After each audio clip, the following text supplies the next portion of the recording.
se visten los campos en la primavera.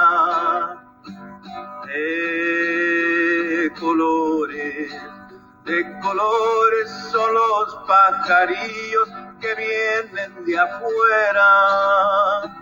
De colores es el arco iris que vemos lucir. Y por eso los grandes amores de muchos colores me gustan a mí.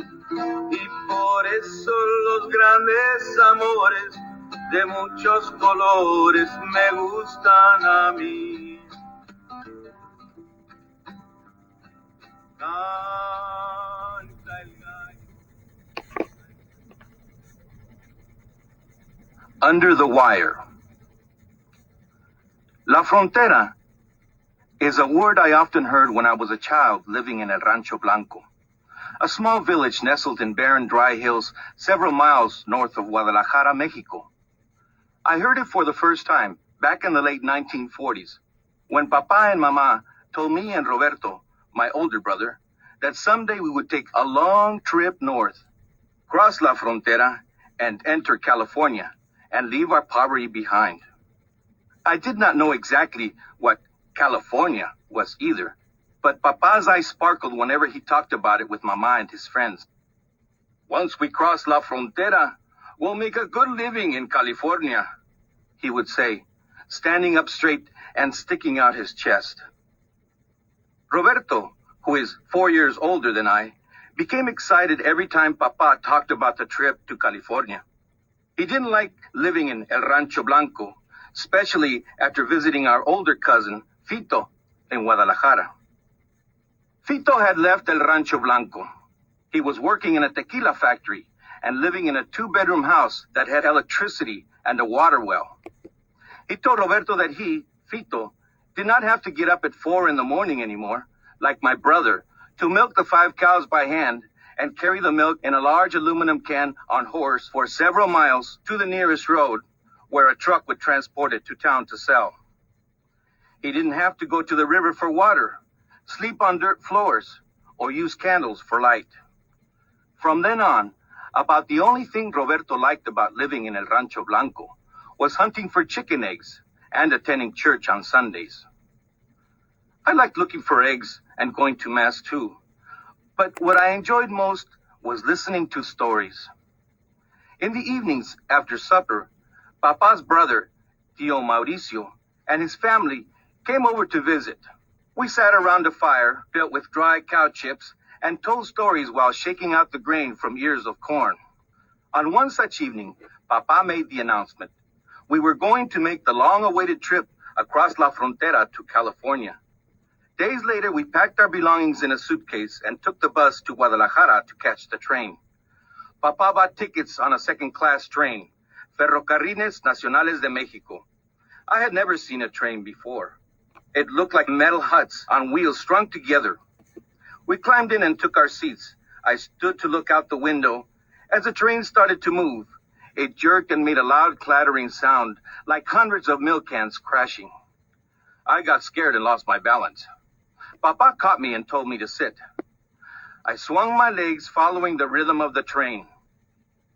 Roberto sat across from me, next to Mama. He had a big grin on his face. We traveled for 2 days and nights. During the night, we didn't get much sleep. The wooden seats were hard and the train made loud noises, blowing its whistle and grinding its brakes. At the first train stop, I asked Papa, "Is this California?" "No, mijo, we're not there yet," he answered patiently. "We have many more hours to go." Noting that Papa had closed his eyes, I turned to Roberto and asked, "What's California like?" "I don't know," he answered, "but Fito told me that people there sweep money off the streets." "Where did Fito get that idea?" Papa said, opening his eyes and laughing. "From Cantinflas," Roberto said assuredly. "He said Cantinflas said it in a movie." "Cantinflas was joking," Papa responded, chuckling. but it's true that life is better there. I hope so, Mama said. Then putting her arm around Roberto, she added softly, Dios lo quiera. The train slowed down. I looked out the window and saw we were entering another town. Is this it? I asked. Otra vez la burra al trigo, Papa said, frowning and rolling his eyes. I'll tell you when we get there. Be patient, Panchito, Mama said, smiling. We'll get there soon. When the train stopped in Mexicali, Papa told us to get off. We're almost there, he said, looking at me. We left the station. Papa carried our dark brown suitcase. We followed behind him until we reached a barbed wire fence. According to Papa, this was La Frontera. He pointed out that across the gray wire barricade was California, that famous place I had heard so much about. On both sides of the fence were armed guards dressed in green uniforms. Papa called them La Migra and explained that we had to cross the fence to the other side without being seen by them. Late that night, we walked for several miles away from town. Papa, who led the way, paused, looked all around to make sure no one could see us, and headed toward the fence. We walked along the wire wall until Papa spotted a small hole underneath the fence. Papa got on his knees and with his hands made the opening larger. We all crawled through like snakes. A few minutes later, we were picked up by a woman whom Papa had contacted in Mexicali. She had promised to pick us up in her car and drive us, for a fee, to a place where we would find work. The woman drove all night, and at dawn, we reached a tent labor camp on the outskirts of Guadalupe, a small town on the coast. She stopped the car by the side of a narrow road near the camp. This is the place I told you about, she said wearily. Here you'll find work, picking strawberries. Papa unloaded the suitcase from the trunk, took out his wallet, and paid the woman. We have only $7 left, he said, biting his lower lip. After the woman drove away, we walked to the camp, following a dirt path lined on both sides by eucalyptus trees.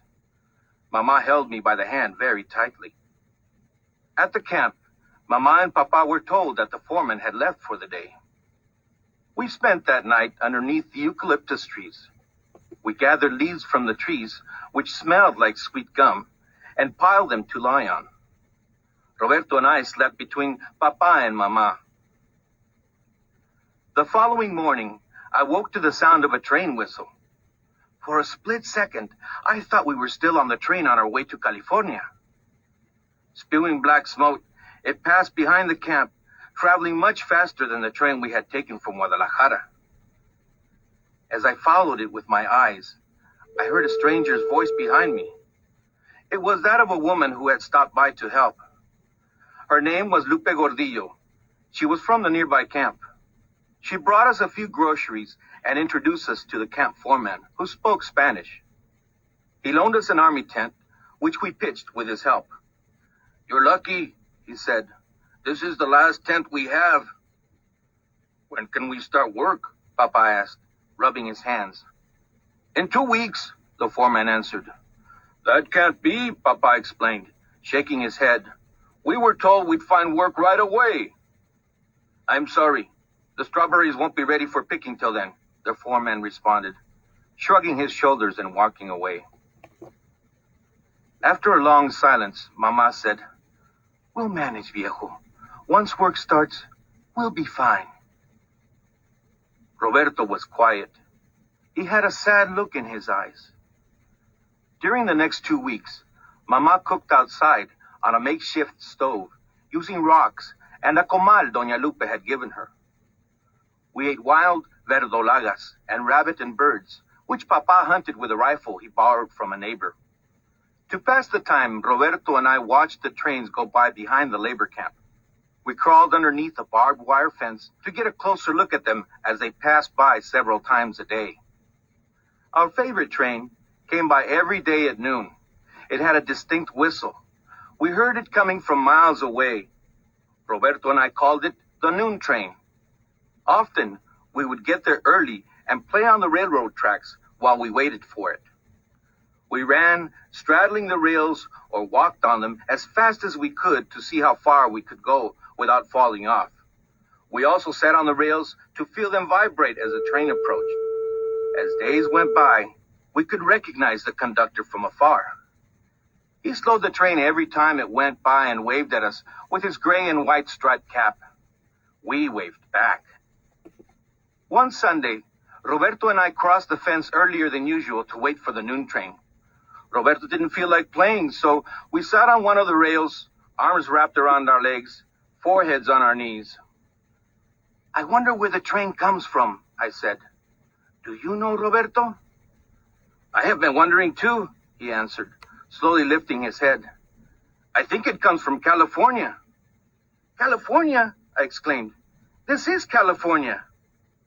I'm not so sure, he said, remembering what... The familiar noon train whistle interrupted him.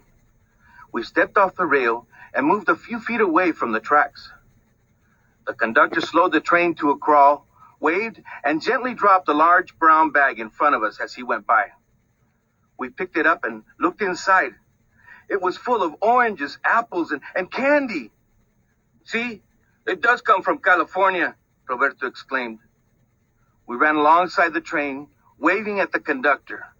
The train sped up and soon left us behind. We followed the rear of the train with our eyes until it got smaller and smaller and disappeared.